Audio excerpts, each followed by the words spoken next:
Yeah, so it's very boring. The primary sends to everybody, gets requests, sends to everybody, gets requests, sends to everybody, gets requests. As you can see, there are many stages here, the same. You always wait for a quorum of n minus f. What you see here is the protocol including the view change part. So what we previously did is start from this point here. This one was when we sent a pre-propose and then an ACK. This was what we added to the omission model. So in the omission model, we started in this point. We just sent a propose and get a commit. That's the omission. When we wanted to deal with Byzantine failures, we added this pre-propose phase. And so we did this pre-propose phase. And the problem that we had is that when you do a view change, you might miss the propose of the previous protocol. So it could be that you are a new primary and you query a quorum of nodes and you do not see the highest propose. Now, nothing has been committed, and so you're kind of stuck, and that's why we added this key phase. So zooming back again, what are we doing? So we're doing protocols for agreement. We're showing you single-shot agreement, and we moved from one step to the other. So the first step we did was for omission. The next step we did was added Byzantine failure. But one thing we had which annoyed us is that during the view change, there was a timeout even if the leader is correct, even if the new leader is correct. So again, if the new leader is faulty, we have to do a timeout anyways. So we call this property responsiveness or optimistic responsiveness. And this is the third thing we wanted to do, is we wanted to remove the timeout if there is a correct leader. Okay, so this is the third stage. And so to move from the first stage to the second stage, we added this pre-propose. That's how we move from omission to Byzantine. And now to remove this timeout in the view change, we add one more phase, which is a key phase. What is the intuition of adding this one more round? It's the following. What is the attack we were worried about previously? The attack we were worried about is not a safety attack. It was a liveness attack. It was an attack that even if the system is synchronous, a good leader will fail to make progress. How is this liveness attack constructed? You have an evil primary that sends one propose to one honest guy. And now this primary stops, and a new good primary succeeds. Now we're in a synchronous mode, we're after GST, so the algorithm needs to terminate. The good leader does a view change, but does not do a timeout, so he only hears n minus f. In particular, it might miss this one guy who got a propose. Since that happens, it might adopt a value that has a lower propose proof than this one guy that has a propose. And so this one guy that has a propose, one honest guy that has a propose, will not sign the pre-prepare message. This message. Sorry, this message. This is the pre-prepare message. And that's bad because that means that this good leader will not make progress. Why? Because the F bad guys will not help this good leader. And this one guy that's locked on a higher propose will also not help this good leader. So this good leader has only 2F, not 2F plus 1, and so this good leader will not be able to make progress. And in the exercise, you can try to build an infinite sequence after synchrony where this happens. So it's not just I delayed by one round, I can create an infinite sequence. All this happened because we did not wait here for a timeout. If we waited for a timeout, then for sure we would have heard this poor honest guy after GST. Okay, so this is not a problem after GST if we add a timeout and it's all fine. We want to somehow get a better property, and this better property is relatively weak because if the new leader is bad, we will have to use timeouts to throw him away anyways. So we're not removing all timeouts. Removing all timeouts means it's an asynchronous algorithm. We're going to do that soon, but we're not there yet. The first step to build an asynchronous algorithm is to make sure that if the honest primary comes in, then its view change does not need to wait for a timeout. Now, the trick that we used is very simple. In order to guarantee that we will not miss the propose, we add one round before. This is this blue round here with a key. And again, we use the quorum property that says that if I have a propose, it means I've seen n minus f people sign a key. Of those n minus f, there's at least f plus 1 honest. These f plus 1 honests have the key that is the same value and the same view as my propose. So when a new leader, a new primary, will do a view change, it might miss me, but it will not miss the f plus 1 quorum of honest people that has the same key that I have. I have a propose, they have just a key, but what I will do, what the new primary will do in the view change is use that key. The new primary use the highest key it hears, not just the highest lock.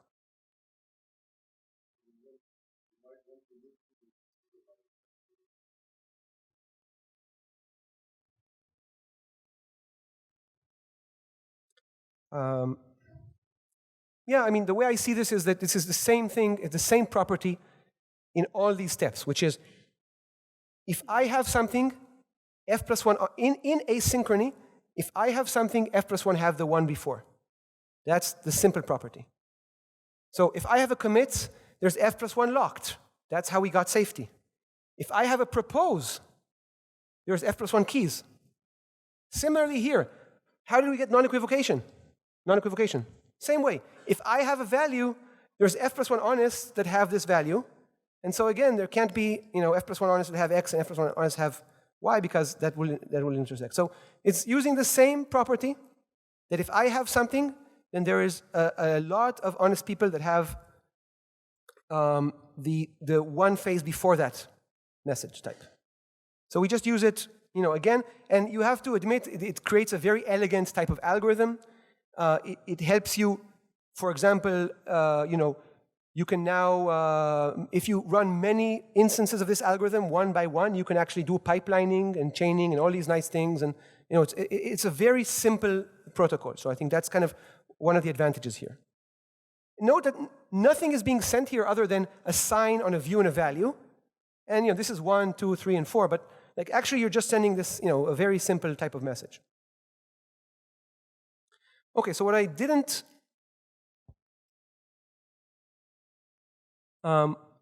do is show you the view change. So let's can you return the?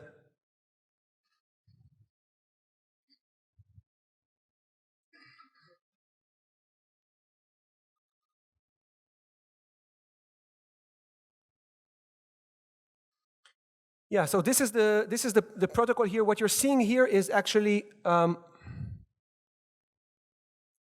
protocol starting from this green dot, right? So this is like after the view change happened. Okay, so I'm not showing you the view change. This is because this might happen if we're not replacing the leader every round, then this might happen many, many rounds. So this text is exactly what's happening here. It's just adding these rules for safety. In particular, the important thing is this 2.3, right? So 2.3 is where if I am locked on a value because I have a high propose, I will not sign a pre-propose of a primary that has a key of a lower view than the view of my highest propose. Should I say that again? Yes? So here's an example. We are in view 20. The primary in view 20 has to give us a key. This key has to be for some previous view. It can be view 0, but it can be some previous view. Let's say this key is from view 7. What I do is I see what is the highest propose I've seen. So maybe in view 13, I've reached this state over here, and in this state over here, and my highest propose actually is in view 13. Let's say that in view 14 and 15 and so on, I did not reach this stage. So for me, the highest propose I've seen is 13. The leader sends a key for view 7. We're all in view 20, right? In view 20, this is happening. I will not sign the pre-prepare for view 20. However, if this primary sends me a key from, let's say, view 19, since I am locked on view 13, I would accept it. It's higher than my proposed message. Okay, so this is kind of the key safety property of this protocol. This is what kind of guards us. Remember, we had two challenges when we moved to Byzantine. One was non-equivocation. We dealt with that by adding one more round. And the other is kind of making sure that the leader adopts a good value. We have no control. He can adapt whatever he wants. But what we'll make sure is that we have enough people that are locked on the correct value so that a bad value cannot make progress. In particular, a bad value cannot get even pre-prepared.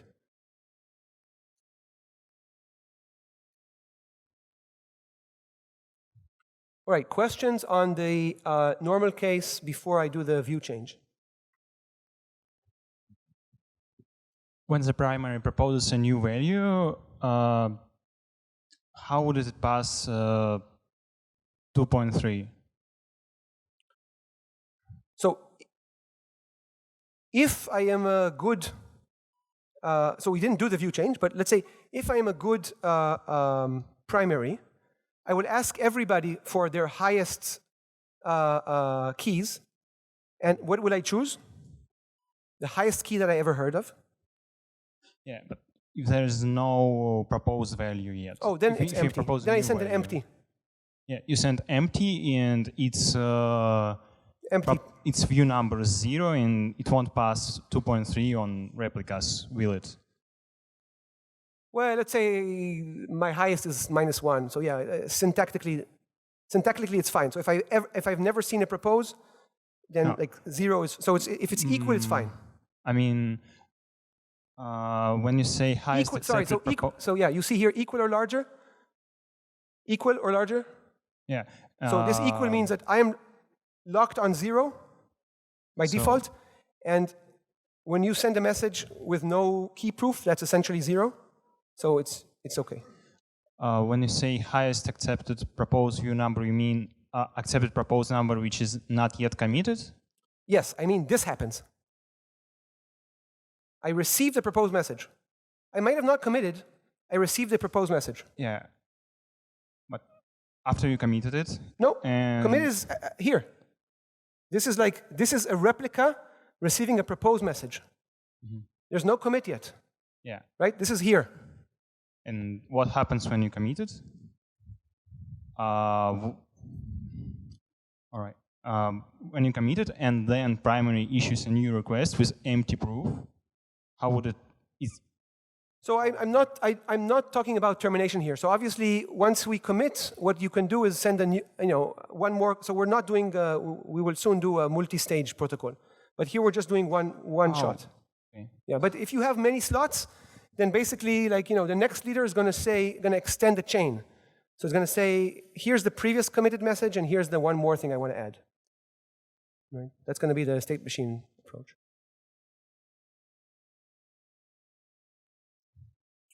Okay, so the view change is going to be, at this point, you should be able to write it as an exercise, because there's nothing surprising in it. But let's go over it. So yeah, the primary sends view change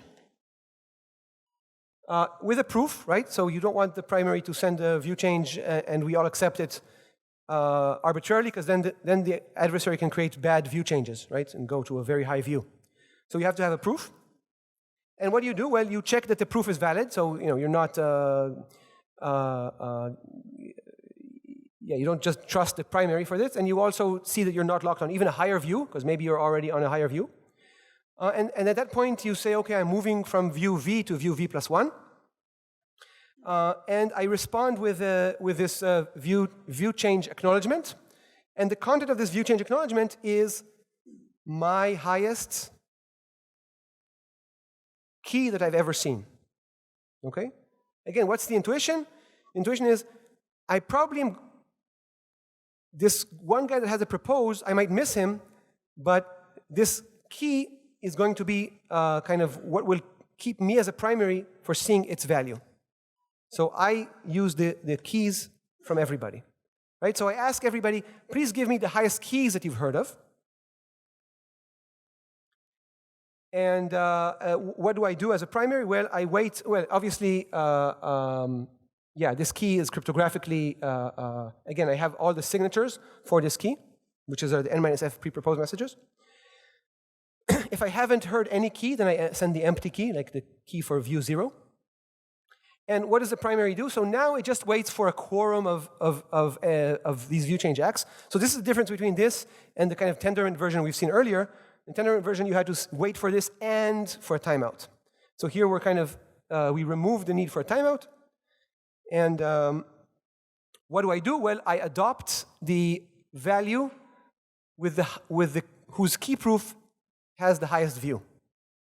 Right? So if one replica says, the highest key I've heard is from view 3, and the other from 7, and the third from 13, I take 13 as the adopted value. If they all say 0, what can I do? I'm free to choose whatever value I want. Right? So my pre-propose will either be an adopted value, in which case I send the key proof, or my value, I send like an empty key proof. So again, there was nothing surprising here, right? Very simple. Okay, so let's do a sketch of safety and liveness. Same thing we did for omission and for Byzantine. We're going to do the same thing for this protocol. So again, safety, what do we need to show? Well, what we need to show, remember, is that there is these f+1 honest nodes that are locked on the correct value. If you remember, the main proof that we had for safety, there were two things we needed to verify. One is that in the first round where somebody commits, it can't be that one person commit and one person has a propose on a different value. And that's solved by the pre-prepare phase, the non-equivocation. The second thing we had to make sure is that if somebody commits in some view V star, then any leader that manages to get even past this pre-propose phase, right, to get a key, must adopt that safe value. And we said that the reason this happens is because if I have a commit, it means that n-f nodes have a propose, which means that there are at least f+1 honest that have a propose. And so I will use these honest, these are like my sentinels. They are locked on the correct value, and they will not allow me to make progress in this phase. Because I need 2f+1, and if f+1 of them are locked on a different value, then I will not get 2f+1. And so what is the risk here? The risk here is that I am locked, but somebody will create a key that will change my mind, right? Because remember now, in order to, a primary can cause you to adopt a value, sorry, a primary can cause you to sign a pre-proposed value if he shows you a higher key, not just a higher lock. So the safety risk relative to the previous proof is that these people who are locked might get a malicious key. And so what we want to show is that you cannot get a malicious key, and again, you prove that by induction. Because why? The only way to get a key is to reach, this point over here, right? This is where you get a key, is by moving and getting MISF pre-proposes. But we will not get MISF pre-propose because we have these f+1 that are locked. So it's the same proof. It's just that now we're not saying that you can't get to a different propose, you're actually saying you can't get a different key. Right? It's the same proof, nothing changed here. So that's kind of the safety structure. And now let's go back to liveness. So remember, in liveness, previously we had to wait for a timeout in order to not miss all the proposes. And now what we want to do is we want to have this property that if I'm a good leader and there are some people that are locked on some views, I will not miss them. Right? So ideally, what would I like to do? If I'm a non-faulty primary, I want to get all the non-faulty proposes so that I will choose the maximum between them. If I choose the maximum, then everybody will be happy. I cannot do that because I wait for only n minus f. But what do? I wait for n minus f and take the highest key. And that's good enough.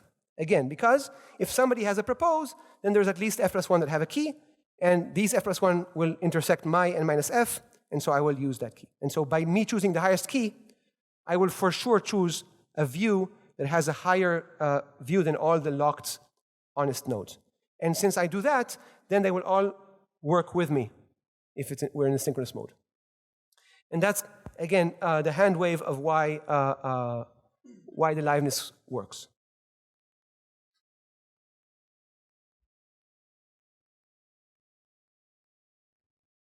Okay, so basically we've kind of finished primary backup in the Byzantine model and getting this responsiveness property. You see the protocol over here with the view change, right? And so I think the question now that I want to raise is, first of all, what's the good thing? The good thing here is it's a linear protocol, right? Number of messages is just linear. Communication is only to the leader. It's very efficient, very nice in that sense. And now the question is, what is the latency? So one way to count latency is just to count from the point there is a green light, from the point I want to commit, to the point that I have a commit.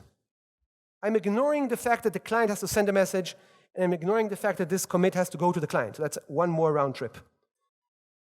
So I'm just counting latency by saying from the time the leader wants to commit to the time that it commits. Okay, so as you see here, there are 3 round trips in a total of 6 network delays.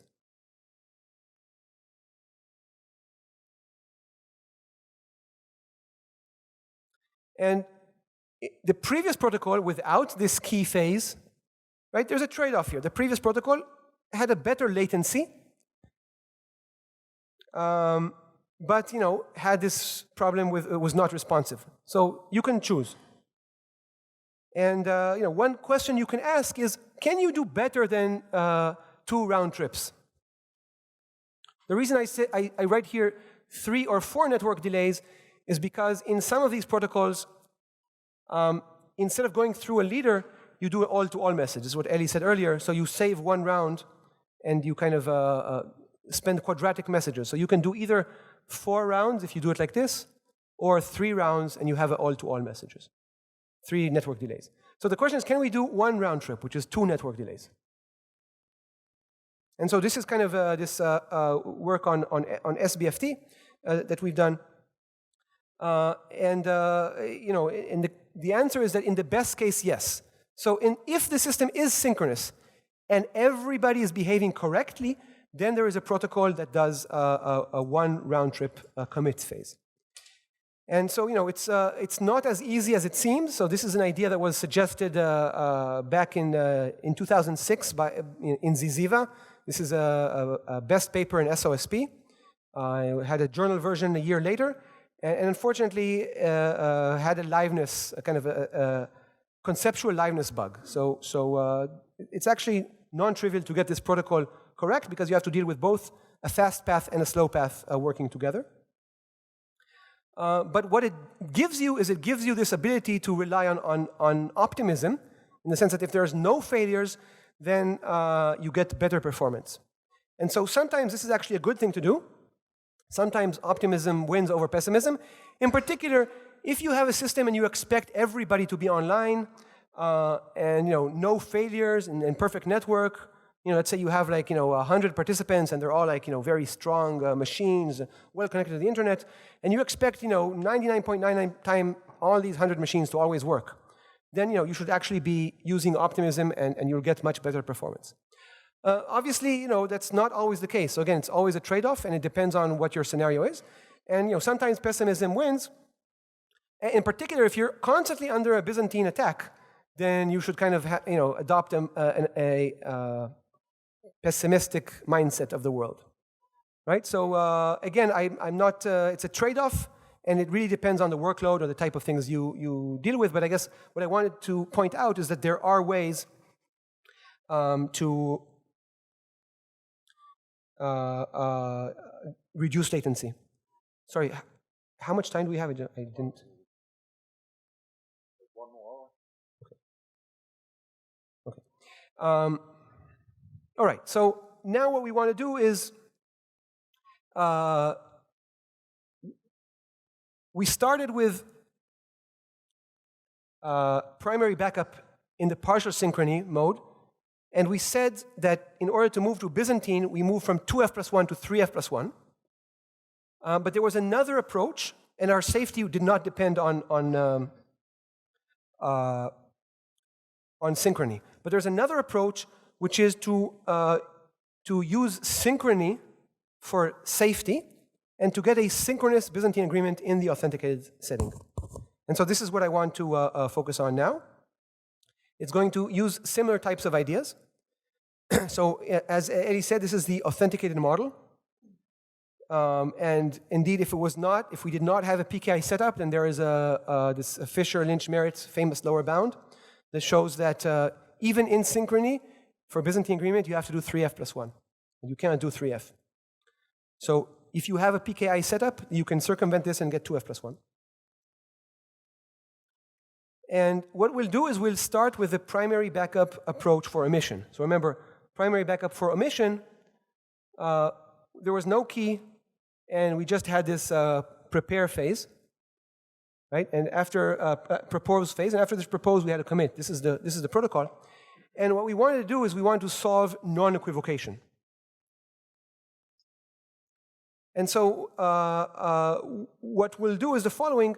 We'll basically use the fact that we have synchrony, and we'll use all-to-all messages, so everybody's going to send to everybody else, in order to overcome safety. In particular, we're going to solve these two problems that we had. One is blocking equivocation, and the other is adopting incorrect leader value in the view change using, again, quadratic messages and synchrony. So in particular, we're going to prevent equivocation by broadcast. In a synchronous setting, how can we block somebody from saying two different things? Suppose I say X to Peter and Y to Eli. How can we block? How can everybody discover that? Yeah, they can broadcast their messages, right? So if Peter broadcasts X and Eddie broadcasts Y, it's a synchronous model. It's synchronous model, so everybody's going to hear this broadcast, and so they will hear equivocation. It's actually pretty simple. And we're going to use the same idea of blocking, right? Remember, we want to block a malicious leader lock. So if I'm committed, then there are enough non-faulty parties that are locked on the value that I have, so that if a bad leader tries to adopt a bad value, then he will not make progress. So here again, what we'll do is we'll need f plus 1 honest to lock. And actually, for 2f plus 1, we only have f plus 1 to lock. So again, the way we're going to deal with that is by using broadcast. So after I commit, I will send my proof of commitment to all of you. And what am I guaranteed, since it's a synchronous model? That all the honest will have an indication that I committed. So again, we're using synchrony for safety. Why is this quadratic? Because maybe many people committed. So everybody who's committed has to send a message. So here's the protocol.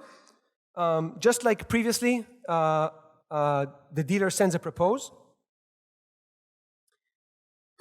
And now what we're going to do is, once we receive this message, in round 2, we're just going to broadcast this message to everybody. So this is how we're going to implement non-equivocation of the round 1 message in round 2. So at the end of round 2, if I see f plus 1 signed messages of a value x and no signed message of a value x prime, what do I know?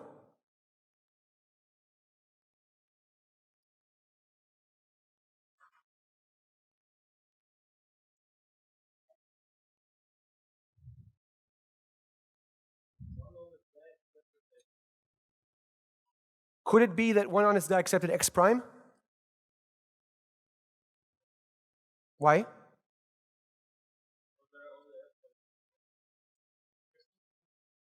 Yeah, so this is a non-equivocation protocol, right? Let's draw it. It's very simple. So now we're in synchrony, so things are synchronous. We have a primary in round 1. It sends to everybody. And now we're in round 2. What happens in round 2? Everybody sends to everybody. So, lots of messages.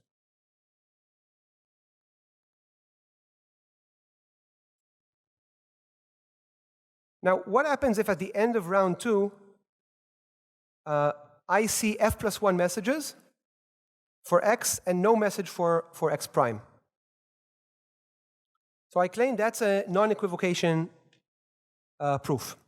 Right? So I cannot forward this proof to anybody else because I cannot prove to you that I did not see anything else. But I know that nobody else could have seen the same thing as me for a different value. Right? So let's assume that I see, for a contradiction, let's assume that I see f plus 1 for some value x, and somebody else sees f plus 1 for value y. So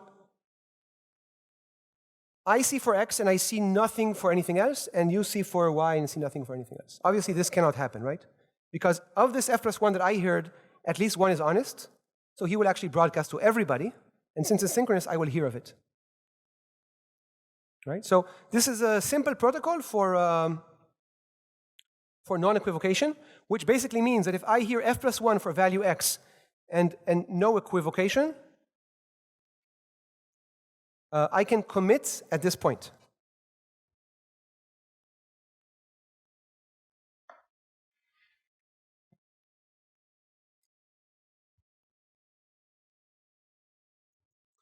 Okay, so we haven't used the same trick. We've used a different trick for synchrony, but we've moved from 3f plus 1 to 2f plus 1. Okay, so we still have 2f plus 1. We are using synchrony and quadratic communication. And we've solved the first problem. The first problem is that the leader cannot equivocate and cause me to commit on x and somebody else to commit on y. Now the next problem we need to do is make sure that a lot of people are locked on this value. How many people are currently locked on this value? Well, I heard f plus 1.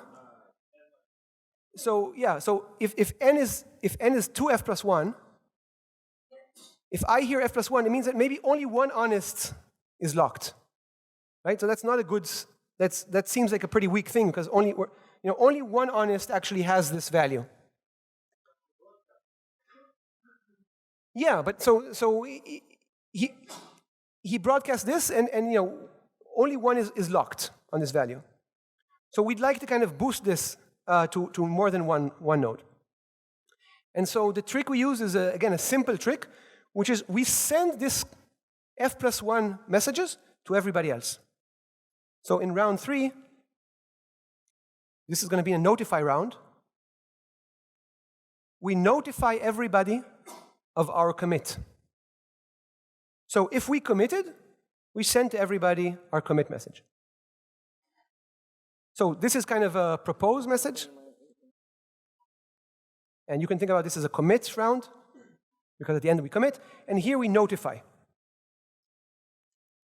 Just like in the previous algorithms, if I receive this message here, that caused me to be locked. So this is like getting a propose. Okay? If I, at the end of round 3, receive a message for a commit, that means that I'm locked. Note that I cannot commit at this point. Because again, the risk is that maybe I'm the only one. The only place I can commit is if I hear at the end of round 2 that I receive f plus 1 and nothing else. So if you can show the slides back.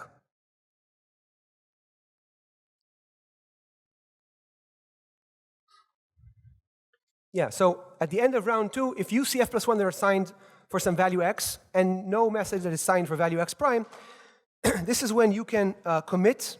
So this is kind of a non-equivocation. That's what we discussed, which means that you can commit on this value, but But it could be that only one honest node sent a propose, and we would like kind of to get a stronger guarantee of locking everybody. And so the way we will implement this is by you sending in round 3, notifying everybody that you've committed.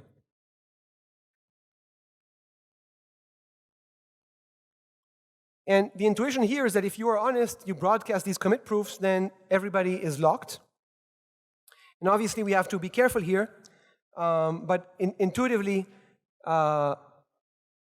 this will cause everybody to be locked. Obviously, they cannot commit in this round, but they will commit in the next round, okay? Or if there's an honest leader. They're locked on the right value. And yeah, it could be noted that a bad leader can actually cause several F+1 messages. So it could be that you receive several of them. If you receive several of them, you can just choose any as your kind of initial value. And now, if you think about it a little bit, we're kind of in the same risk that we had earlier with liveness. Why? Because at the end of round 3, if the primary is malicious, it can actually cause different honest nodes to be locked on different values. Okay? So we're kind of in the same problem that now, different nodes are locked in different values. So for that, what we do is we add one more round. This is kind of the 4th round. And this is the view change round. What is the view change round? Well, we all tell the new primary what is the highest thing that we're locked on. And the new primary chooses the highest that you heard on, right? So this is kind of the same technique in the 4th round. I don't think you have to, we all, like if there's one primary, then we can all send to this one primary. And this one primary chooses the highest locked value that it received. So this is kind of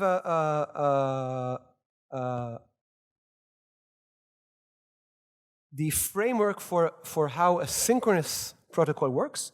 It uses the same concepts as the partial synchrony one. It moves from 3f+1 to 2f+1 and using quadratic communication.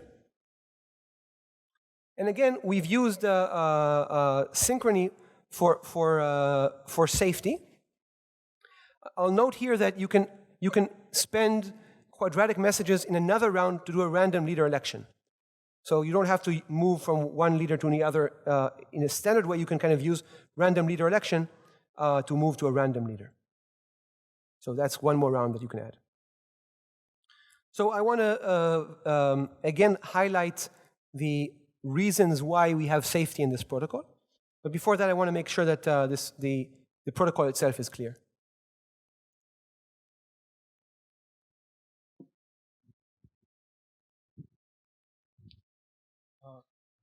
Could you please repeat where do the different values come from? If the values are assigned by the client, where can we get the wrong values from? Yeah, so the assumption is that the clients send messages in some asynchronous channel.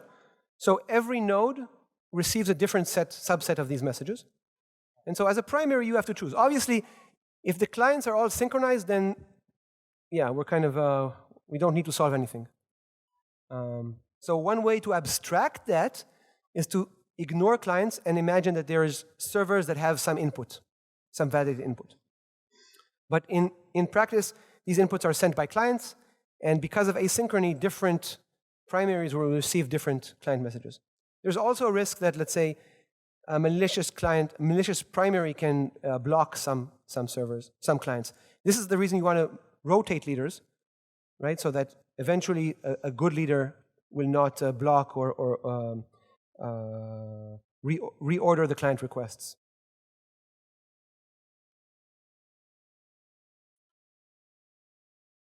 Okay, so yeah, this is a simple protocol that, again, kind of uses non-equivocation, a different type of non-equivocation approach, quadratic, in a different type of way to make your commits durable, right? But the goal is the same goal in a sense, and the view change afterward is the same. So this is why we think of it as kind of the same primary backup approach, just adopted to the synchronous model. So here's kind of the high-level idea of the safety proof. And again, we do the same proof. We look at the first view that somebody is committed, and then we need to do two things. First of all, for this view, we have to prove that it can't be that somebody committed to X and somebody committed to Y. Right? That's this non-equivocation. And we've done that, right? Because if I commit, I see F plus 1 for one value and nothing for the other. And so it can't be that you see F plus 1 and nothing for something else, right? Because there's at least one honest that will broadcast. So that's this part.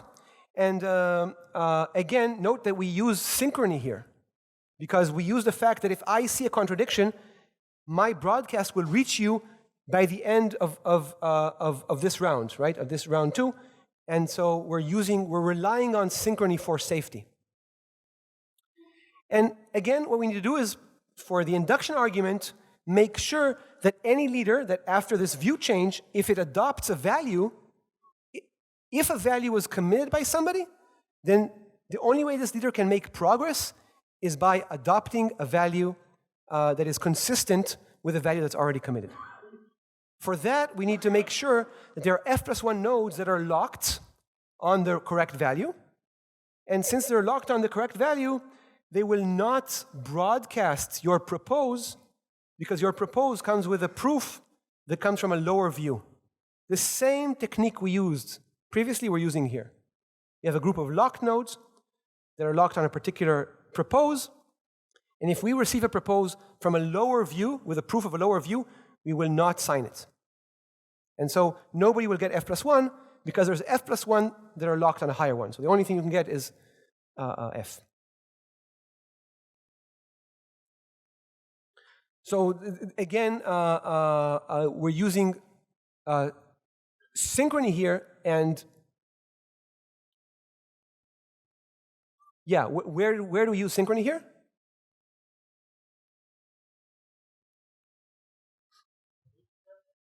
So for the fact that I know that if I'm committed, then everybody, there's enough people that are locked on this value. So this is in this third phase, where if I'm committed, I broadcast this fact to everybody.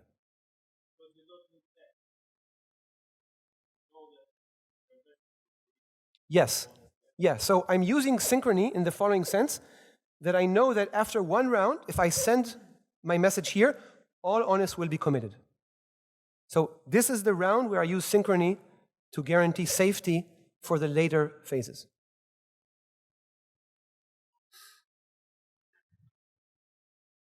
Yeah, and again, we need to argue that we cannot unlock maliciously, and again, it's the same type of argument. If you come with a different value, you cannot get a commit message. You cannot even get F plus 1, right? So F plus 1 is a locking message, so you cannot get just even F plus 1. All right, what about liveness? Is there a liveness challenge here? So as we said, yes, there's a liveness challenge, because once we introduce this idea of locking, it could be that a malicious leader sends locks to different honest nodes. And it could even send different lock values. And here again, we use the fact that the view change is synchronous to make sure that if I'm an honest primary, I will hear all the honest locks. And so I will choose the highest value of all of them. So again, in liveness, we use the fact that that we have synchrony in the view change phase in order to guarantee progress. So this is, again, a high level, this is kind of the main point of the liveness proof. And now that we've done this, I want to switch gears and move to the asynchronous model. So I will come back to the synchronous model and show you an important trick that we still did not do in the synchronous model. But before we do that, we're going to go back to the asynchronous model. Okay?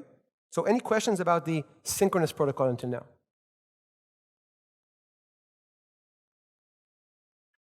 Okay, so we're going to restart the discussion and talk about asynchrony. So you've already heard about Byzantine agreement in the asynchronous model, right? So I'm not going to go too slowly here. But what I'm going to show you is this new idea of basically doing a liveness boost. You take an algorithm for partial synchrony, and you transform it to an algorithm that works for asynchrony. This kind of this new approach.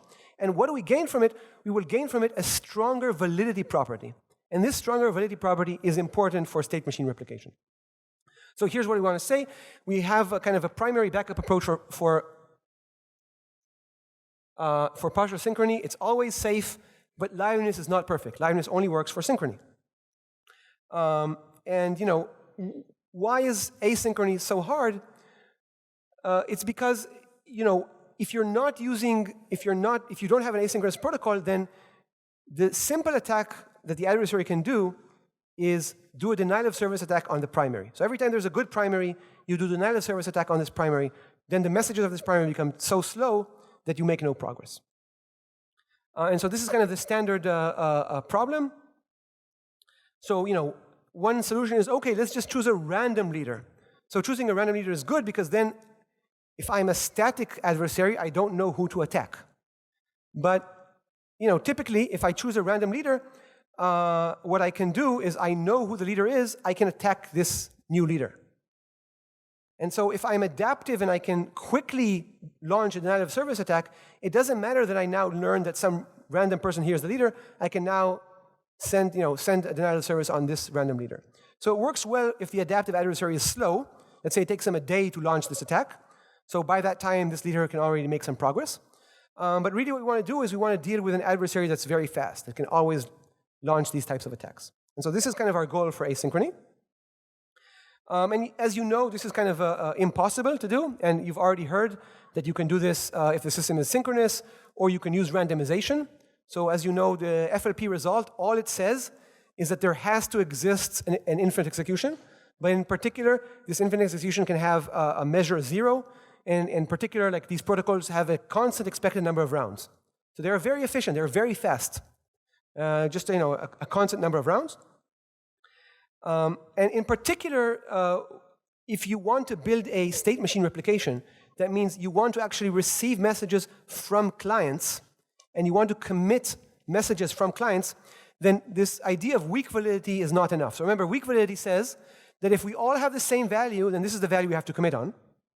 But otherwise, it's okay to commit on, let's say, bottom. Okay? And so this is good for solving Byzantine agreement, but this is not good enough if we have authenticated messages from clients. And it could be that some clients' messages reached some servers, but not all of them.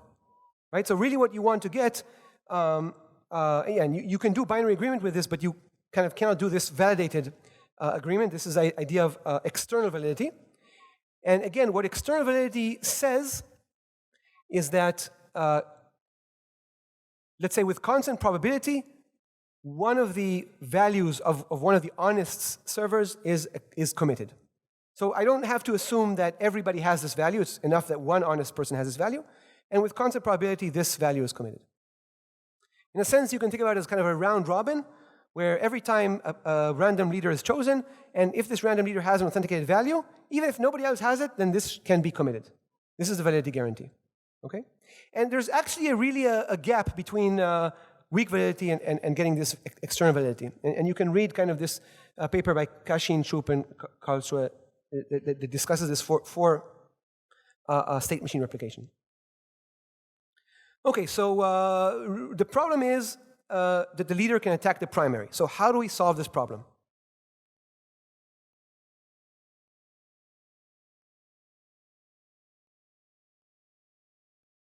So all the protocols we had a primary. Now I'm saying, here's a problem. If I'm an attacker, you give me a protocol, I figure out who the primary is, I do a denial of service on him. So what can we do against? Yeah, have a lot of primaries. We want to fool the adversary. Right? This is kind of the idea. So, we somehow want to hide the primary. And the only way we can hide the primary is basically to say that everybody is a primary.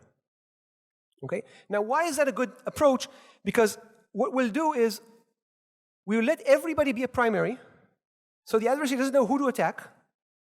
And in hindsight, we'll do an election, and we'll choose who was the real leader. And then kind of, then the adversary cannot attack because it cannot attack in the past. It's only attacking in the future. So here's the intuition, right? Instead of having like one president that will lead us, everybody gets to be a president. You all get to be a president. And then at the end, we will do an election to choose who in hindsight was the real guy. Okay, so instead of choosing a president and then letting him rule for a while, that's bad because then I can do a denial of service on this primary. We'll do the opposite. We'll let everybody kind of play a separate world, and after some time, we will decide who was the real one, and everybody else was a decoy. Okay, so that's the idea. Very simple.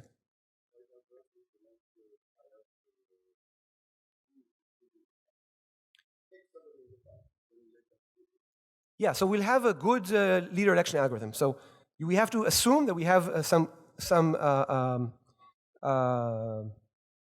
primitive that gives us good leader election. You're right. Yes, obviously. And indeed, here we will again use cryptography in our deal. And actually, this is a non-trivial thing. So in particular, getting a leader election algorithm against an adaptive algorithm, against an adaptive adversary, a provable leader election algorithm against an adaptive adversary requires some non-trivial cryptographic machinery. The problem, I think, is making proofs. So yeah, so really the approach is going to be to choose which leader is the real leader and everybody else is the decoy after these leaders have done with their phases. So in particular, remember that once a leader sends a commit, so here's the thing. I want to make sure that this leader actually made progress. So previously, we just stopped when the leader had a commit itself. Now I want to make sure that many people know about the commit message. How do I make sure that many people know about the commit message? Well, I send a message to everybody with a commit, and I receive acknowledgements back. So I add one more round in our protocol. Right? And so when I know that n-f people have committed, then I will call this a done proof, and then I send this done proof, and only then I start this leader election process. So pictorially, the way this protocol will work is the following.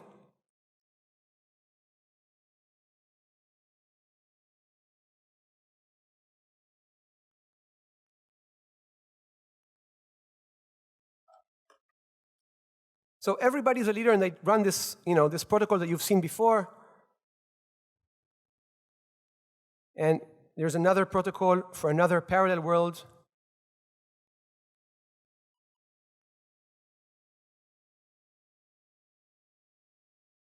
And maybe another one here.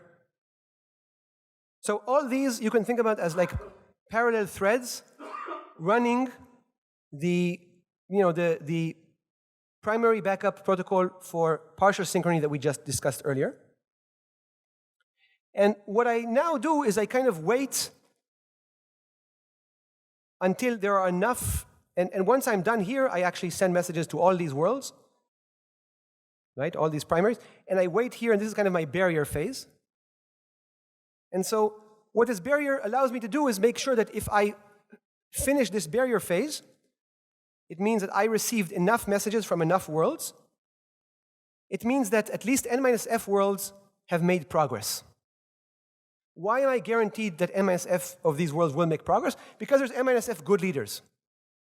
Right? So it could be that a bad leader here makes no progress, so we'll never reach this phase. But if I have a good leader, then this good leader will eventually make progress here. Why will this good leader make progress? Because there are no timeouts here. This is where we actually need to use this optimistic responsiveness property. Okay, so we use this optimistic because we're living in an asynchronous model. Then if we have a non-faulty leader, this non-faulty leader will eventually reach this point. Okay? And I mean, this is the same protocol that we had earlier, this multi-round protocol. And so I'm guaranteed that eventually n-f will send me a message saying, our thread is done. Okay? And once the thread is done, this is the barrier, then we can do this random leader election. And again, this is kind of a quadratic protocol where everybody sends messages, again, using kind of threshold cryptography to get like an n-squared protocol. And at the end of this protocol, we all know who is the real leader.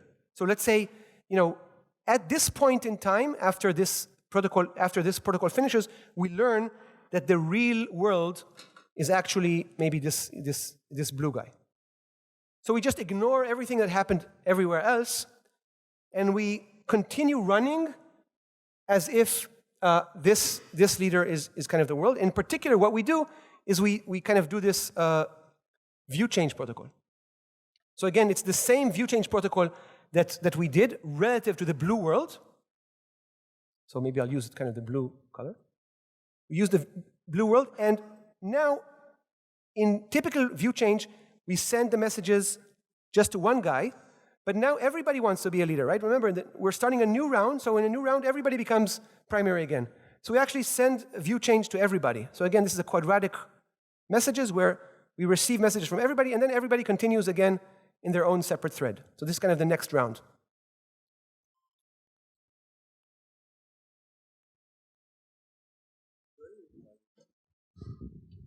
Is there any reason why we only choose one value out of all the potential honest values that have been agreed upon? Are you asking, is there any reason why this leader election is perfect? No, so is there any reason why we only can choose one value out of the kind of array of values agreed upon? Yeah, I'm showing the simple version where we just choose one. Okay. You could do potentially more sophisticated things, but it's actually, it's not trivial. Yeah. The one thing you could do is basically say, I'm watching you, and if you're doing really well, I don't do anything. Because I'm like, I'm really happy with you as a leader. I only start my thread when I start seeing you do strange things. So that will kind of cause us to be efficient. Thank you. Also, is this similar to the leader election in Byzantine Paxos? So is this similar to the election mechanism in Byzantine Paxos? What I'm showing here is this validated asynchronous Byzantine agreement protocol that's going to be published in PODC. And it is basically using this hot stuff approach and running these n different worlds. So the end result, I will show it in the slides, but the end result is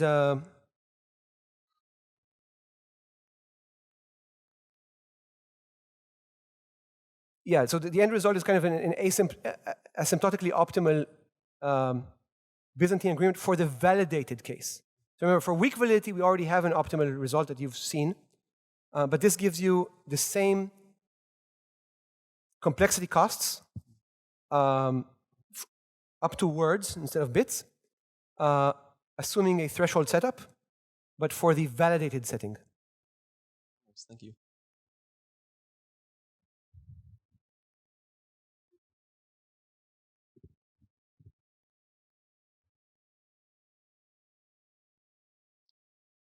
If you have, you are already I won't call it wasting, enlarging the complexity by doing, putting a factor of n, doing things in parallel, and then you do the leader election. If you can do this leader election, why don't you do just leader election is consensus? Why don't you do repeated leader election? Leader election is not consensus. Leader election does not have the validity property of external validity. Well. Leader election does not have external validity. Doesn't have? External validity.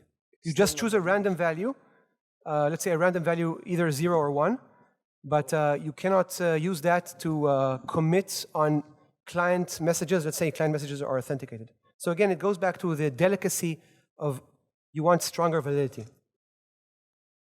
I will say that we have lower bounds showing that for an adaptive adversary, this is the best thing you can do in terms of complexity. So n square messages, n square words, constant expected running time is the asymptotically optimal solution for the asynchronous model for validated Byzantine agreement. And we can only do this currently with a setup that requires threshold signatures. So if you give me back the slides.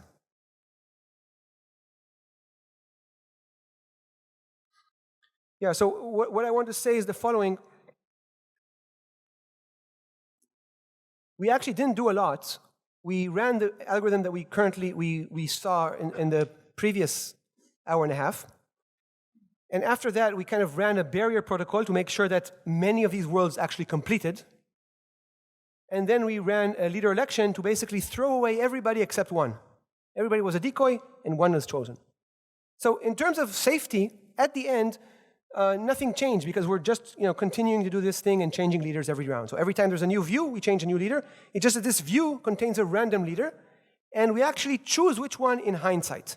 But the idea, the safety arguments have not changed. For liveness, what we want to say is the following.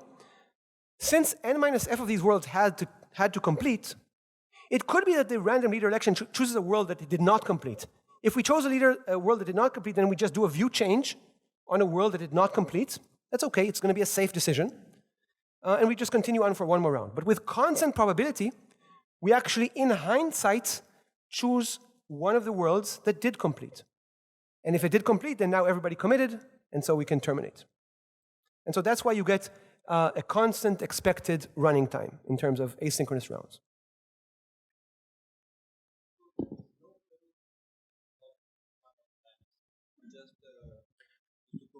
Yeah, the only time you can so you commit in your world.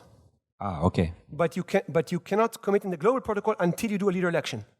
When you do leader election, you know in hindsight who was the real thing, and then if you have a commit here, I mean, if you can imagine these are like separate, isolated worlds, not the real world. And once you do a leader election, you actually choose, okay, this is the real world. And now if you have a real commit here, that's a commit. You don't care about things happening here. Commit, not commit, that's decoy. That's all garbage. Okay. And so it's technically possible that in different worlds you will commit different values, but since you have selected only one, all others are unrelated. Yep. So again, I mean, there's a paper, so there's many details that I'm glancing. I want to kind of get the high level, but yeah, you're right. There's like a lot of things that need to look at for safety. So I kind of just another question. Yes. Can you get the previous slide? So what does this done message mean? Like, why do I need another view change? Can I just wait for enough of these leaders reach a decision? So, yeah, I'll say the following. Intuitively, you want to make sure that in many worlds, in a constant fraction of the worlds, yes, something happens that is durable, that will not go away. Mm-hmm. In particular, you want to say that, if in some worlds everybody learned, everybody terminated, you will choose it. So basically this done is making sure that meaningful work has been done in all these worlds. Because you don't want to stop too early, right? If we stop after one round here, maybe no world made progress. So in a sense, what is this doing? This is actually doing a view change. The view change trigger that we have is actually that n minus f worlds say we reached a state that many people learned. So our view change trigger instead of timeouts, so we're removing timeouts completely by changing the view change. The way the view change is triggered, right? This is the view change. The way it's triggered is by essentially this barrier, which is that n minus f worlds have made progress. Yes, but why do we need new view change if enough leaders terminated? Because it could be that we choose a bad world, and in this bad world, something strange happened. Maybe one guy committed, maybe one guy proposed, and then we need to be safe. All right. Yes, but let's just not send the done message in this case. But we don't know which world is. We only do the leader election after the done. The problem is, if we knew which world, I as an adaptive adversary, I would attack this world. So I'm not allowed to choose the world before causing everybody to stop. To do work. As an adversary, I'd attack leaders that are nearing the decision? That's fine. You can only attack f of them. So for sure, n minus f will make progress. Okay. Yeah, you can do that. That's good. That's a good plan for you. It won't help you. Okay, thank you. Yeah, so again, the nice thing here is that we're utilizing the fact that this protocol is linear in every thread.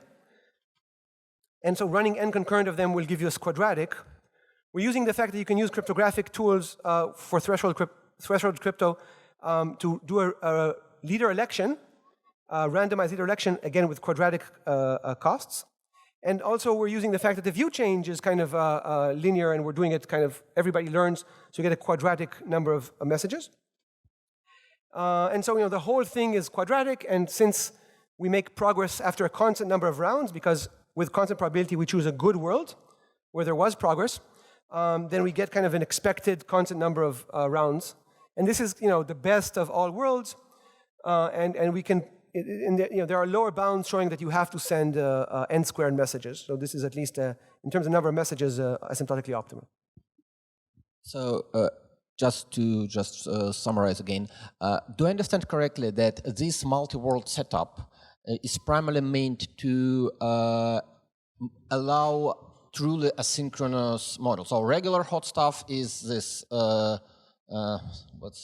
partial synchronous, and this multi-world allows you to do it fully synchronous because of eliminating the possibility to DDoS the leader. Exactly. So that's like the main step of this multi-world is to make it truly asynchronous. Okay, thank you. Because I think I found a paper about the hot stuff itself, but it doesn't mention this multi-world. No, so it's not. So this is a different. Yeah, this is a different PODC paper, upcoming PODC. It's a validated asynchronous Byzantine agreement. This is with Dalia Malki and Sasha Spiegelman. They are the authors. Yeah, so we're going to take the same idea of using multiple worlds and go back to the synchrony. Because for synchrony, we didn't deal with adaptive adversary. Even in synchrony, you can deal with adaptive adversaries, right? Remember, in synchrony, we had this protocol that was quadratic, but every time we choose a leader, if I'm adaptive, what can I do? I can attack this leader. So at the very least, I can cause you to run F rounds. Because every time there's a leader, I attack this leader, attack this leader. So I want to have a protocol that actually completes an expected constant number of rounds in this synchronous model. Okay, so I'm going to take these ideas from asynchrony and use them for synchrony. Okay, is that clear what the plan is? How much time do we have? 15? Good. Okay, so here's what we're going to do. We're going to take these ideas for a synchronous protocol, and we're going to work against a strongly adaptive adversary, one that can do a denial of service on the leader, and we want to actually run for a constant number of rounds, a constant expected number of rounds, and not run for f+1 rounds. So we could do the same thing. We could just run n concurrent instances of the synchronous primary backup scheme.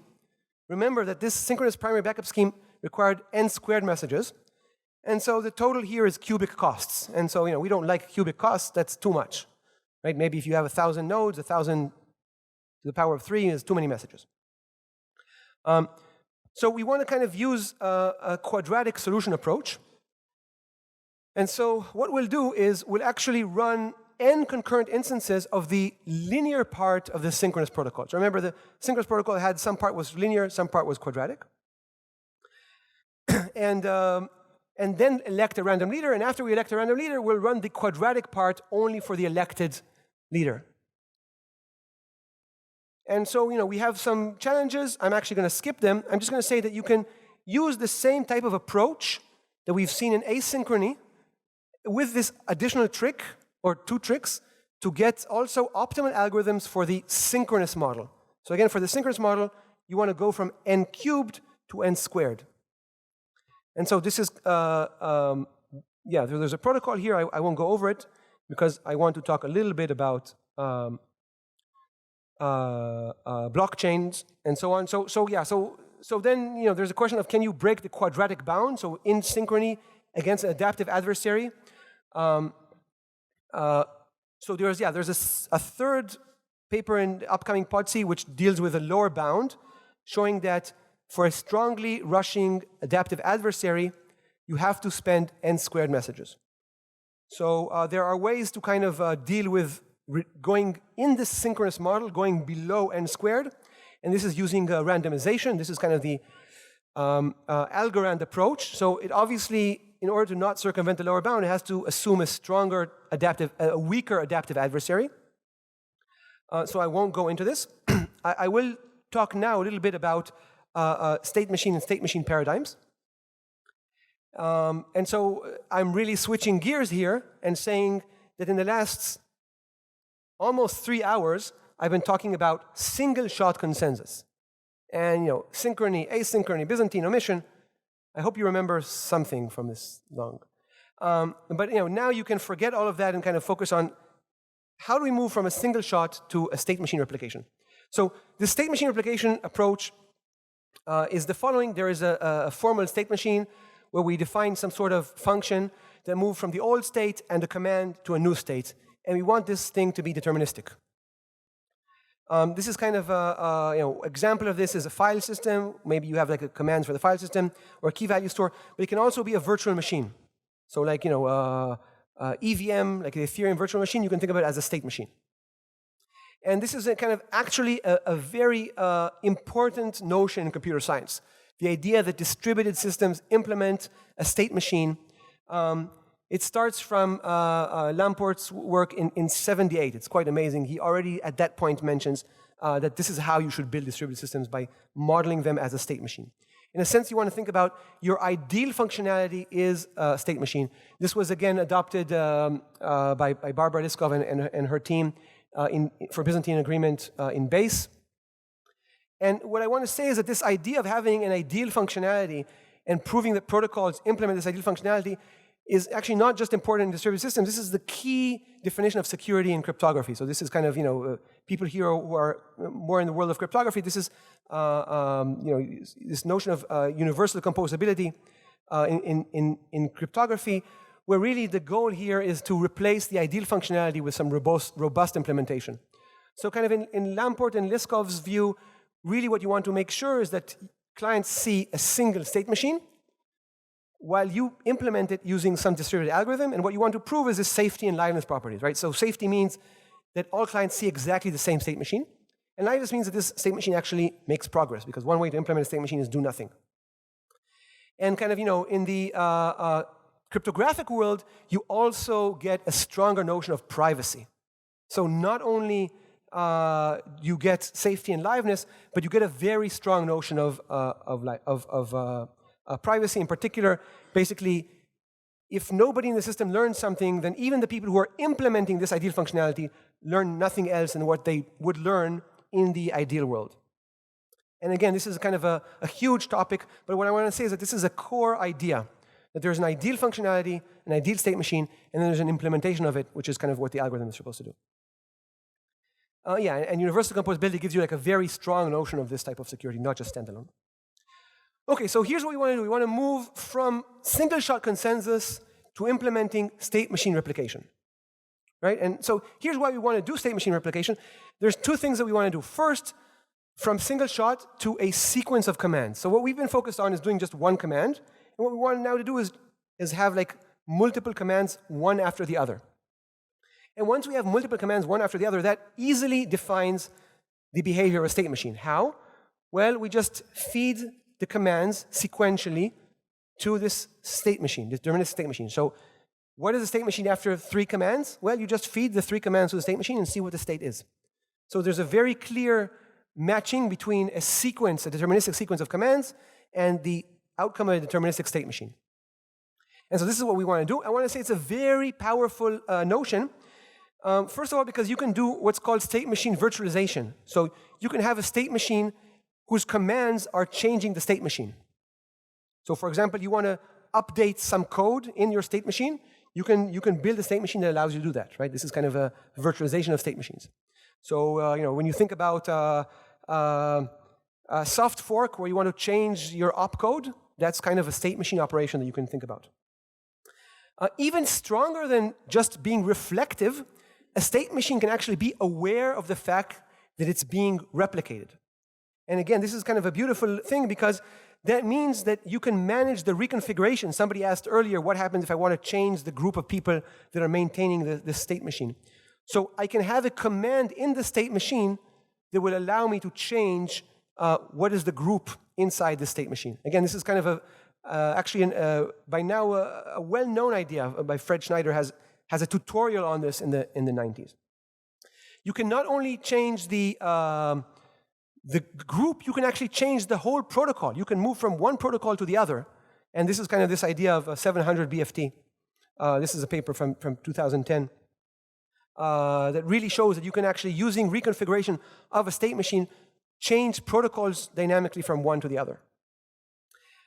And when you hear about kind of these on-chain governance and doing hard forks and soft forks, this is actually a well-studied problem in computer science that says let's model things as state machines and let's make the state machine be aware of changes. So we actually send commands to the state machine to make updates. Okay, so let's talk briefly about how we implement these two tasks. How do we commit a sequence of commands and how do we implement it? So it's kind of, there's a lot of things that we can do, so I'll kind of just give an overview of how it's done. So really what we want to do is commit to a sequence of commands. And one way we can do this is kind of similar to this done message. We first commit to command number 1. And then once we see a commit for command number 1, we start doing commit for command number 2. So we just sequentially move from command to command to command. That's how we're going to build a sequence of commands. And so this is this idea here that we start committing slot I plus 1 only after slot I, and everything below it is already committed. Very simple. You can extend this idea to have a window of alpha commands. So just like kind of TCP, you have a window of active commands that you're trying to commit. And only after you finish, let's say, all the commands from, let's say, 1 to I, then you're allowed to move to I plus alpha plus 1. Right? So there's an active window of commands that you're committing, and so every time you can commit more commands. This means that you can commit commands in parallel, and you don't even yet know the order of all the commands. So sometimes it's good, sometimes it's bad. It gives you benefits of better throughput. Yeah, so you can concurrently work on multiple slots. You can even, if you're allowed to work concurrently on slots, you can actually use pipelining techniques. In particular, you've seen kind of this protocol that has a very simple version, so you can actually take multiple instances and kind of run them together one step before the other. So you can start working on slot 1, and then after one round, work on slot 2 and 1, and after one more round, work on slot 3 and 2 and 1. And basically do like this pipelining, where every round you do some of, some phase of one slot and some phase of the other slot. So again, these pipelining ideas can save you throughput, they can save you messages, and so you can get a very efficient throughput using these pipeline ideas. So this is kind of how you generate from a single shot a sequence, and then once you have a sequence of commands, you can really think about it as a separate problem of implementing a state machine given a sequence of committed commands. So now there's no equivocation, everything is committed. Now you have to execute commands on a state machine, and again, this is kind of this nice idea by Yin et al. In 2003, that you can separate these two functionalities.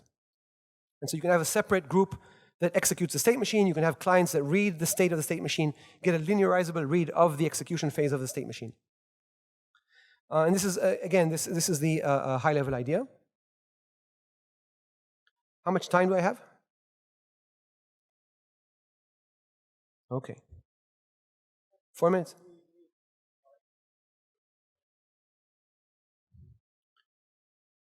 Okay, so 10 or 4? 10 minutes, 10 minutes. Okay, so yeah, so I want to switch now and talk about blockchain, and how this is related to everything that we've seen up until now.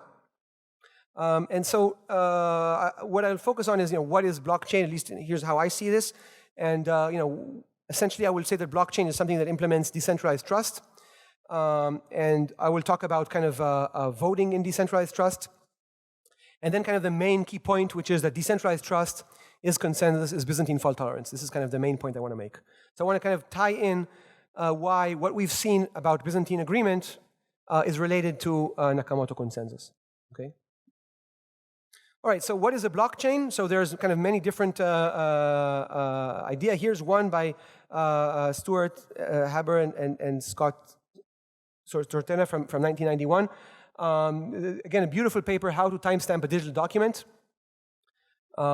Here is Stuart a year ago showing me an ad in the New York Times, and here you can see the hash of their blockchain. They have blocks, and these blocks are added, and every week they actually publish the hash of this block. So this is implemented in 1995, and this is actually the longest running blockchain in the world, right?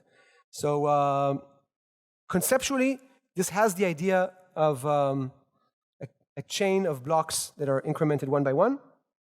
But obviously, this is not what people are, not what people mean when they think about blockchain. So here's how I got to learn about blockchain. You know, I do research in distributed computing. I study Byzantine agreement, and I read this paper in the New York Times, and this guy, Mark Andreessen, very famous entrepreneur, visionary, billionaire, and he said, you know, Bitcoin is the first practical solution for a long-standing problem in computer science called the Byzantine general problems.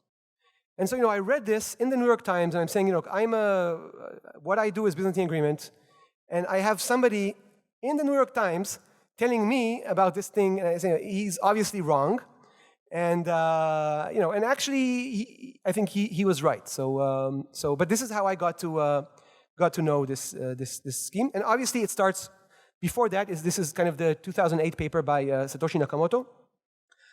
I highly recommend to read it. It's pretty short, and it gives you like a good intuition about what they think about. It's a nice read.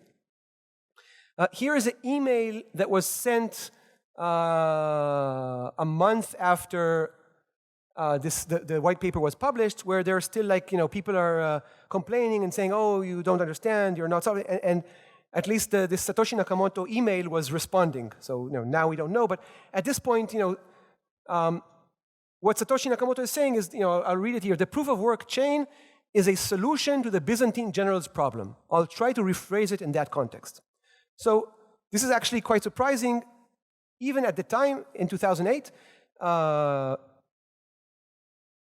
the writer of the Bitcoin white paper understood that what they are solving is solving the Byzantine general's problem.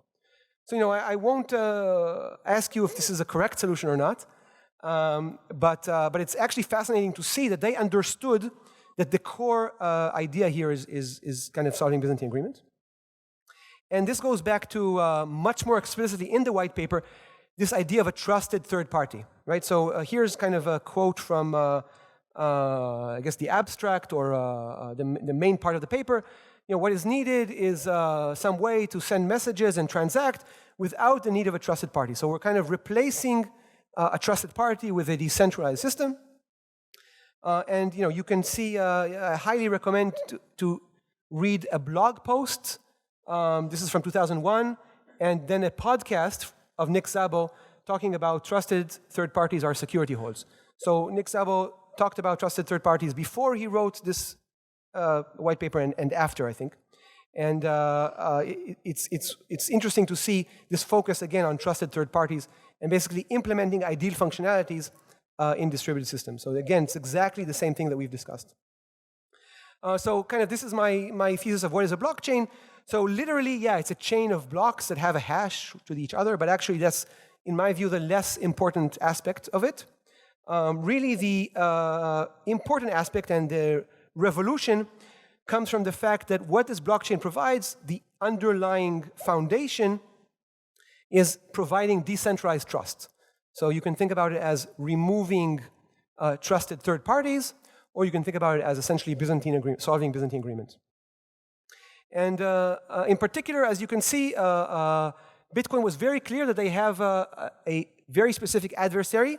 They assume that the adversary can control a small fraction of the network, so at least no more than a majority of the CPU. And so again, this ability to have a system that's consistent and immutable, this is a quote from their paper, right, is basically doing consensus and Byzantine fault tolerance. Studied from the 80s, and I guess, you know, we've discussed this for 3 hours. And so, you know, this is kind of what I will call Nakamoto consensus is kind of the agreement algorithm that's hidden inside Bitcoin.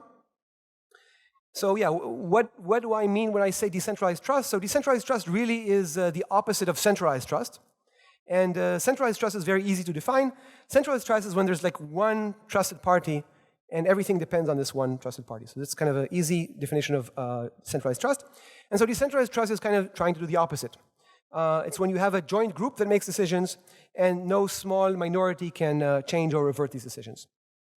And again, this kind of goes back to this difference between a dictatorship, that's kind of one node that has a central authority, versus a democracy, a group of people where the power is actually split among a large group of people. Similarly, you can see this in economy, where you have a monopoly versus kind of this perfect competition where everybody has equal voting rights. And you can ask, what is decentralized trust good for? So again, we're seeing that there's a lot of interest in decentralized trust, especially in this world of cryptocurrencies. So, Byzantine fault tolerance is a way to implement decentralized trust. And, it seems that there's now a lot of interest in these types of approaches. And as we started in the first slide, we said, well, what is consensus? What we're trying to do? Well, we're just trying to solve kind of a decision problem. And how do we solve decision? By voting, right? We raise our hands and decide, either A or B. So these are all voting protocols, and really what you have to think about is whenever you have a system that tells you, we solve some sort of agreement protocol, the question is who is allowed to vote? Who gets voting rights? So, it could be voting rights for all the citizens. Maybe, we even allow both male and females to vote and so on. And, there can be a lot of choices about who is allowed to vote. And actually, this tells you how power is distributed, because if you can't vote, then you don't have power to make decisions. So in Bitcoin, basically, you assume that the way you get voting power is by having CPU. Here's again a quote from the paper. The system is secure as long as honest nodes collectively control more CPU than any cooperating group of attacker nodes. So they were very clear about their threat model. Their threat model is that they assume the adversary controls less than a majority of the voting power. So in a fixed system of n nodes, less than a majority is 2f plus 1 and f faulty. Here, it's about counting CPU votes, so it's less than half the CPU. And this is actually a very important thing, which is to decide who has voting power. So one approach is what we've done in these protocols, which is proof of membership. You have n nodes, every node has one vote. This is kind of the traditional permissioned model. You can also think about proof of work. In proof of work, the idea is that you have one CPU, one vote. And again, the idea here is that instead of having every person have a vote, every machine that has kind of hashing power has some amount of vote. Often called a permissionless model. And you can think about other types of approaches. This proof of stake is now becoming something that people are very interested in, where basically if you have one coin, you get one vote. Okay, so the number of votes you have is relative to the number of coins you have. And you can have other types of approaches, like these proof of space-time approaches, where if you have storage of space, that gives you voting power. And this is kind of very nice types of new things. And really, I think, to me, the high-level question here is, we have a lot of really good protocols, once we know who is allowed to vote, to actually create efficient agreement protocols. So you've seen a lot of Byzantine protocols, and there are many other Byzantine agreement protocols. But actually, a fundamental question is, who is the one that is allowed to vote? And you've seen all these problems where actually, potentially in some of these cryptocurrencies, there are relatively few mining coalitions that controls the voting power. So part of the goal, I guess, is to try to think about how can we decentralize this in a better way. In particular, it's not clear that people who live in places where electricity is cheap should get better voting rights than people who live in places where electricity is expensive. It's not clear that people who live in places where there is access to certain ASICs should get more voting rights than people who have less access to ASICs. So really, this question of how proof of work is good for decentralizing, but also has some decentralization challenges, is an interesting thing. I won't go into it. But really, I think the big question here is, how do we avoid the end result, which is that if you have more monetary power, you can buy votes using these monetary power. In particular, if I have a lot of money, I can buy a lot of mining machines, right? Or I can buy a lot of stake, or I can influence a lot of people. So at the end of the day, the real question is, how can we distribute voting power in a way that's not only aligned to how much monetary power people have? So I think this is kind of the two big questions here, how to avoid monopolies or how to prevent bribery. And the other is from a macroeconomic perspective, how do we build systems that limit the effect of rich get richer? Yeah, okay, so this is kind of what I want to say, that going back to decentralized trust, this is kind of the slide that you've seen at the beginning, which basically says that decentralized trust is one important way to reach decentralized trust is using Byzantine agreement, and that's kind of the reason why I told you about all these protocols, because we're seeing some of these cryptocurrencies adopt these things, right? So we're seeing Cosmos and Tendermint use some of these protocols. Facebook's Libra announcement is also using some of these types of protocols. And many of these cryptocurrencies are using techniques. I think the Ethereum version 2 is using Casper, which is a version of Tendermint as well. So we're seeing a lot of these decentralized trust systems use techniques from Byzantine agreement. And I believe that there's going to be a lot more work combining kind of the more traditional Byzantine agreement and these new frontiers. So I'm going to stop at this point. Thank you.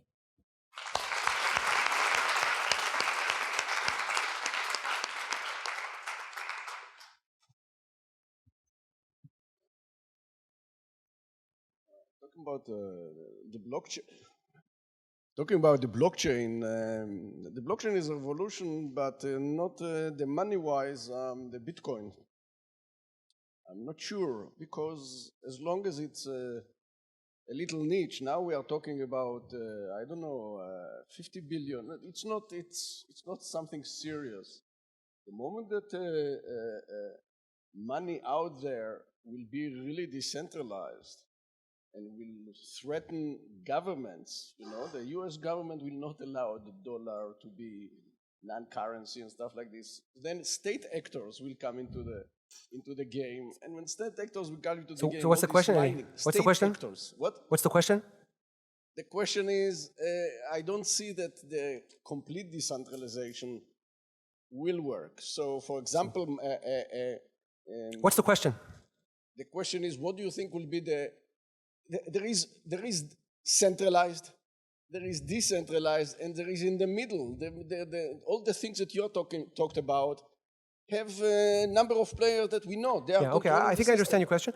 So I'm not, don't take me as any maximal opinion here. I'm just saying that I think ideas from decentralized trust may help propagate into the real world. How and where, it's very hard to predict the future. I think it's interesting because it used to be a very academic field, and now people are interested in this notion of decentralized trust in many aspects. I don't know how it will evolve. And I completely agree, it's not going to be maximal. So the question, if we consider blockchains and kind of an implementation of Byzantine fault tolerance, then the question is, from all the algorithms we saw about Byzantine fault tolerance, we saw that most of them, maybe all of them, I'm not pretty sure, worked for adversary controlling no more than 1/3 of all the nodes. However, Bitcoin expects to work on 50%, like more than 50% of faithful nodes and less than half adversaries. Why is the difference? Why blockchain doesn't require this is, remember, we talked today about partial synchrony, 3f+1, synchrony, 2f+1. So Bitcoin and Dfinity, for example, assume 2f+, and Cardano, I think, assume 2f+1 models and synchrony. Yes. Yeah. So I guess we can discuss this, but from a very formal notion, it's not completely asynchronous. Yeah. So there are lower bounds, right? That in asynchrony you cannot do better than 3f+1, 3f. So yes, some of these systems choose to be synchronous, like Dfinity, like Bitcoin, and some of these systems actually do a combined thing. So the proof of work, let's say in Ethereum, is in the synchronous model, but Casper FFG is actually in the partial synchrony model. So I did not say in this talk what is better. I think in different worlds, maybe synchronous and asynchronous make more sense. It's always a trade-off, right? I don't think there is like one true, Eli knows this, there's like a 40-year battle between synchronous and asynchronous protocols. And different people have different views about it. Okay, one last question. Anyone?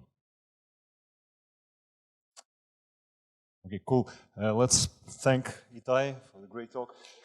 Thank you.